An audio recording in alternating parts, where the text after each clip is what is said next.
Real Madrid's Spanish core saw a steep fall over the past few years and even reached a point where Dani Carvajal was the team's only bona fide representative in the national team. Needless to say, the absence of high-quality local players hit the administration hard. Presented with the chance to sign Dean Huijsen earlier this summer, Los Blancos unsurprisingly saw a great opportunity to kill two birds with one stone. After all, they would not only get the services of one of the best defensive prospects on the planet but also a player who can be a regular part of the national team for years to come. Indeed, the youngster only made his debut for La Roja against Netherlands in the quarterfinal of the UEFA Nations League back in March. But he was the coach's preferred name for both the semi-final and final earlier this month and is thus on the right track of establishing himself as Spain's best long-term bet. Speaking to the media in a recent interview, Spanish national team manager Luis de la Fuente was asked to give his 2 cents on Real Madrid's latest signing Dean Huijsen, who is no stranger to the national team dynamics. "If he doesn't get injured, he has the makings of an excellent footballer," he said, admitting that he highly values the young defender HTRM4 Arab. He then drew up a connection between Huijsen's rise and the young generation of talents coming up in Spain, which promises to give his side a solid foundation. "We are living a great moment in Spanish football." Huijsen made his debut for Real Madrid in the team's FIFA Club World Cup curtain raiser against Al Hilal, which unfortunately ended in a draw. Yet, he was extremely impressive right from the get-go and seemingly did not put a foot wrong on the night. His performance against Pachuca once again highlighted not only his defensive prowess but his ability to build up from the back and split defenses with his passes, something Real Madrid have lacked for a considerable period now. His seamless integration to Xabi Alonso's dynamics suggests that he will have a big role to play for the team, not only this season but as a long-term defensive bet. Concurrently, it is safe to say that he is set to be one of de la Fuente's most trusted players at the back for a long time to come. Real Madrid have already made 3 signings this summer in the form of Dean Huijsen, Trent Alexander-Arnold, and Franco Mastantuono. The Merengues are still working to add a few more players with a new left back, likely Alvaro Carreras, and a midfielder expected to be signed. However, Xabi Alonso and company might have to offload some players from the squad to balance the books. Luka Modric and Lucas Vazquez will both be leaving once their contracts expire after the FIFA Club World Cup. But once the tournament is done, there is a strong likelihood that there will be more departures from Real Madrid this summer. To that end, here are 3 players who are unlikely to be with the Spanish capital giants for the next season. In recent seasons, Rodrygo has gone on to establish himself as a permanent fixture in the starting 11 at Real Madrid, but things have not gone his way over the past few months. The 24-year-old forward lost prominence towards the back end of the season under Carlo Ancelotti, and things have not gotten to the best start under Xabi Alonso. After starting versus Al Hilal, Rodrygo did not play a single minute against Pachuca. The former Santos wonderkid is allegedly keen on playing on the left flank or through the middle, positions that are filled by Vinicius Jr. and Kylian Mbappe. With Arda Guler gaining prominence and Franco Mastantuono also expected to compete for a spot on the right wing, it leaves Rodrygo in a difficult position, making an exit likely. Arsenal hold a strong interest in the forward and are prepared to make a move. Real Madrid, who are demanding €90 million for Rodrygo, could invest that fee into signing a new midfielder. David Alaba is one of a number of veterans whose contract at Real Madrid expires in 2026. And, as things stand, the Merengues have no plans to offer him a renewal.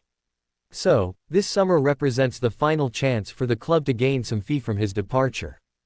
Since rupturing his ACL in December 2023, the Austrian has struggled to regain full fitness. His comeback earlier this year was far from convincing before he suffered another injury and had to undergo surgery again.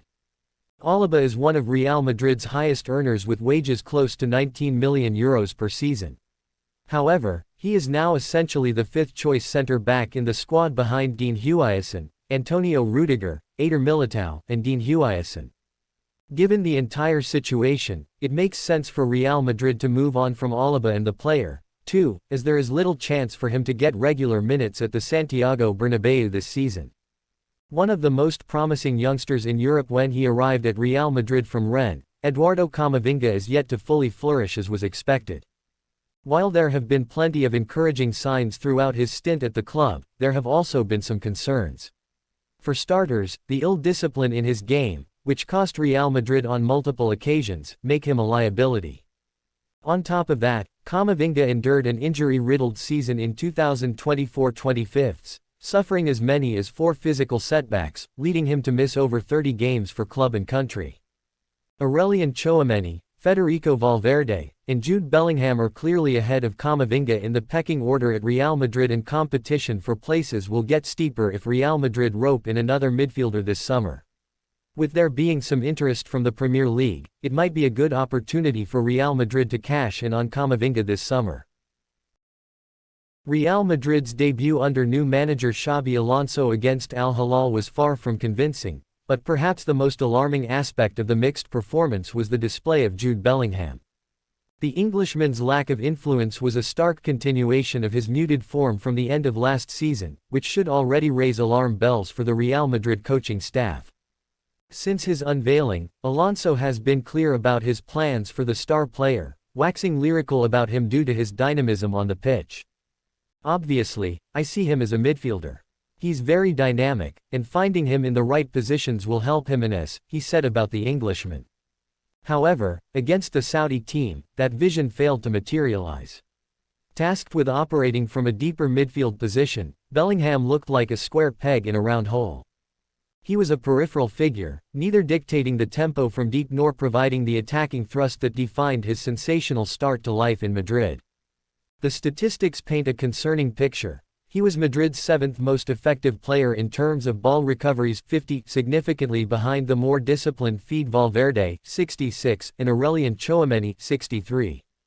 This suggests a player caught between two roles, not quite a defensive anchor, and no longer the liberated attacking force he was during his first season at the club. Most tellingly, despite playing 88 minutes, Bellingham had fewer touches than Arda Guler, 56, who was on the pitch for only 54 minutes. While his pass accuracy remained high, his overall involvement was worryingly low. The Bellingham issue has now landed squarely on Alonso's desk. To solve this conundrum, Xabi Alonso may need to look back at the blueprint Borussia Dortmund used to turn Bellingham into a global superstar. In Germany, Bellingham wasn't a static midfielder, nor was he the auxiliary forward he became under Ancelotti. He was the team's relentless engine, a dominant, all-action box-to-box number 8. From a deeper starting position, he was given the license to seize the ball and drive forward, breaking lines with his trademark powerful runs. His role was defined by dynamic action and progressing the ball through the heart of the pitch, not just rigid positional discipline. The answer for Alonso may lie in recreating that environment at Madrid. Instead of shackling Bellingham with heavy defensive duties, he could be designated as the team's primary ball carrier from midfield. By pairing him with the defensive security of a holder like Tchouaméni and the tireless work rate of Valverde, Alonso can build a structure that unleashes Bellingham to play his natural game. This isn't about giving him a free role, but a specific one, to be the man who breaks the opposition's shape and links the midfield to the attack. This would make him harder to mark and allow him to use his football intelligence to pop up in the right positions that Alonso mentioned, rather than being tethered to one. It would be equally important for Bellingham himself to work closely with Alonso in harmony and find out what suits the best for him as Real Madrid gear up for yet another grueling campaign. Thanks for watching. Please subscribe for more Madrid latest news.